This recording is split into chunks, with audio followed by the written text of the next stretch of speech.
हरे कृष्णा, राधे राधे। आज इस वीडियो में हम पितरों की एक बहुत ही पावन पवित्र कहानी को सुनेंगे। एक बात याद रखो, जो अपने पितरों का ऋण चुका देते हैं वो हमेशा जीवन में खुश रहते हैं। पितृ दोष से हमारे जीवन में बहुत तरह की परेशानी आती है, इसलिए हमेशा कोशिश करें और अपने बड़े बुजुर्गों के साथ पितरों को प्रसन्न रखें। ये कहानी हमें रोज सुननी चाहिए, इससे हमारे पितर प्रसन्न होते हैं, संतान का भाग्य उदय होता है, घर में सुख समृद्धि का वास होता है। पर किसी भी कारण से अगर ये कहानी रोज न सुन सको तो हर अमावस्या पे ये कहानी जरूर ही सुने। अब कहानी शुरू करती हूँ। प्राचीन समय में शिप्रा नदी के किनारे बसे तारनपुर गांव में मंगला नाम का एक गरीब किसान अपनी पत्नी के साथ रहता था। मंगला के पिता गांव के धनी थे, पर जब से वो गए थे मंगला के ऊपर ना जाने क्यों मुसीबतों का पहाड़ टूट पड़ा था। अब उसके पास थोड़ी सी ही जमीन बची थी, जिस पर वो खेती बाड़ी से अपना घर चलाता था। घर का गुजर बसर तो ऐसे तैसे चल रहा था, पर मंगला अपनी कोई संतान ना होने से बहुत दुखी था। जब भी कोई उसकी संतान जन्म लेती तो जल्दी ही अकाल मृत्यु को प्राप्त हो जाते। इस तरह मंगला के 6 बालक काल का ग्रास बन चुके थे। इस दुख के कारण मंगला और उसकी पत्नी हमेशा दुखी रहते थे। समय के साथ बढ़ती उम्र की चिंता भी उन्हें सताती थी। वो सोचा करते थे कि मरने के बाद हमारा अंतिम संस्कार करने वाला भी कोई नहीं होगा। उनके जीवन में सुख बिल्कुल नहीं था। समय के साथ उनकी परेशानियां बढ़ती जा रही थी।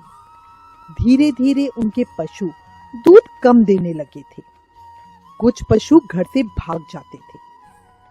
खेत की फसल भी सूखती जा रही थी। वो हमेशा सोचा करते, क्यों हमारे ऊपर इतनी परेशानियां रहती हैं? क्यों जीवन में इतने दुख है? एक समय मंगला ने देखा कि उनके खेत के पास लगा पीपल का वृक्ष भी सूख रहा है। वो बड़े हैरान थे, आखिर ऐसा क्यों हो रहा है? बारिश भी अच्छी खासी हो रही है, फिर ये पीपल क्यों सूख रहा है? जीवन में जब परेशानियां आती हैं, तभी इंसान आगे पीछे को सोचता है, वरना बाकी समय तो वो यूं ही कलयुग में बसा हुआ अपने समय को व्यर्थ करता है। अब मंगला भी सोच रहा था, क्या करे, ऐसा क्यों हो रहा है, इन परेशानियों से छुटकारा कैसे पाए? पहले ही जीवन में बच्चा ना होने से मंगला और उसकी पत्नी बहुत दुखी थे। पशुओं का मरना, फसल का ना उपजना और अब ये पीपल का सूखना उन्हें बहुत दुखी कर रहे थे। वो अपने दुख संकटों से कैसे बचे, बस यही सोच रहे थे। एक दिन वो इसी सोच में डूबे उस पीपल वृक्ष के नीचे बैठे रो रहे थे।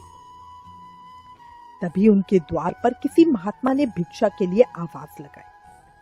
मंगला की पत्नी ने महात्मा जी की आवाज सुनी और घर की तरफ गई। महात्मा जी को प्रणाम कर भिक्षा दी। महात्मा जी ने आशीर्वाद दिया, तुम्हारा कल्याण हो। अब ये सुनते ही मंगला की पत्नी ने महात्मा जी के चरण पकड़ लिए और अपने जीवन के सभी कष्टों को महात्मा जी को बताया। तब तक मंगला भी वहां आ गया था। महात्मा जी बोले, बेटा, तुमने वैशाख के पवित्र महीने में भिक्षा देकर एक संत को संतुष्ट किया है। तुम्हारे खुद के जीवन में बहुत कष्ट है, फिर भी तुमने बड़ा दिल रखते हुए तुम्हारे पास जो भी है वो मुझे दिया।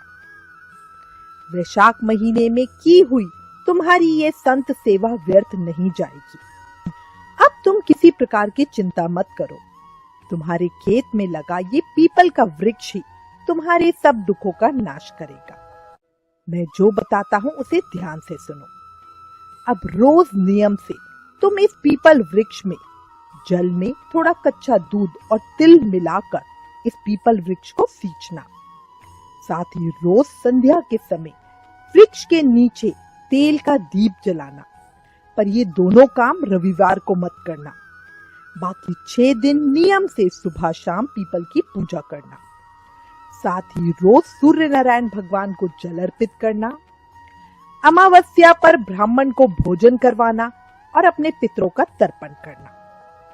बस ये कार्य नियम से करो, भगवान तुम्हारा भला करेगा। ये कहकर महात्मा जी वहां से चले गए। अब मंगला और उसकी पत्नी नियम से पीपल की दोनों समय पूजा करते।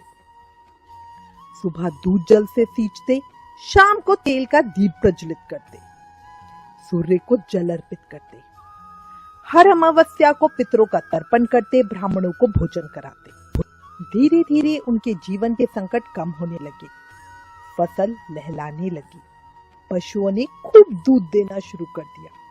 जो पशु घर से भाग गए थे वो स्वयं ही लौट आए। खेत में लगा पीपल का वृक्ष भी हरा भरा हो गया। 1 साल के भीतर मंगला के घर में नन्ही किलकारी भी गूंज उठी। उन्हें पुत्र रत्न की प्राप्ति हुई। उनके जीवन के सारे संकट, दुख, परेशानियां खत्म हो गए। वो अब खुशी खुशी अपने पुत्र के साथ रहने लगे। उनके घर की दरिद्रता भी खत्म हो गई थी। घर में सुख समृद्धि का वास हो गया था। कुछ समय पश्चात एक दिन मंगला को वही महात्मा जी मिले। मंगला उन्हें आदर पूर्वक घर ले आया। मंगला की पत्नी और बेटे ने भी महात्मा जी के चरण स्पर्श किए। मंगला बोला, महाराज, आपके आशीर्वाद से ही हमें संतान सुख प्राप्त हुआ है, साथ ही जीवन से दुखों का नाश भी हुआ है। महात्मा जी बोले, बेटा, तुमने वैशाख के पवित्र महीने में संत को प्रसन्न किया था, उसका फल तो तुम्हें मिलना ही था। ये मेरे साथ तुम्हारे पितरों का आशीर्वाद है, जिसकी वजह से जीवन में ये खुशहाली आई है। तुम्हारे ऊपर पितृ पूर्वजों का दोष था। पितृ दोष होने पर घर में संतान नहीं होती, सर पर कर्ज चढ़ने लगता है, लक्ष्मी घर से चली जाती है, दरिद्रता का वास होता है, अकाल मृत्यु का भय बना रहता है, घर में नकारात्मक ऊर्जा बढ़ती जाती है, मन कभी प्रसन्न नहीं रहता। इसलिए सदैव अपने पितृ पूर्वजों को खुश रखने और उनकी शांति के लिए पीपल देव की पूजा जरूर करनी चाहिए। प्रत्येक मनुष्य को पितरों की शांति के लिए पीपल में जल अर्पित करना चाहिए। इससे पितृ प्रसन्न होते हैं और हर तरह की खुशहाली घर में बनी रहती है। माँ लक्ष्मी का आशीर्वाद भी मिलता है। हे पीपल देव, जैसे मंगला के जीवन में आए कष्ट काटे, उसी तरह इस कहानी को कहने, सुनने और हुकारा भरने वाले सब भक्तों के जीवन के कष्टों को काटना, सब पर अपना आशीर्वाद और कृपा बनाए रखना, घर में सुख समृद्धि और शांति देना। बोलो पीपल देव की जय, लक्ष्मी नारायण भगवान की जय, सब पितरों की जय। राधे राधे।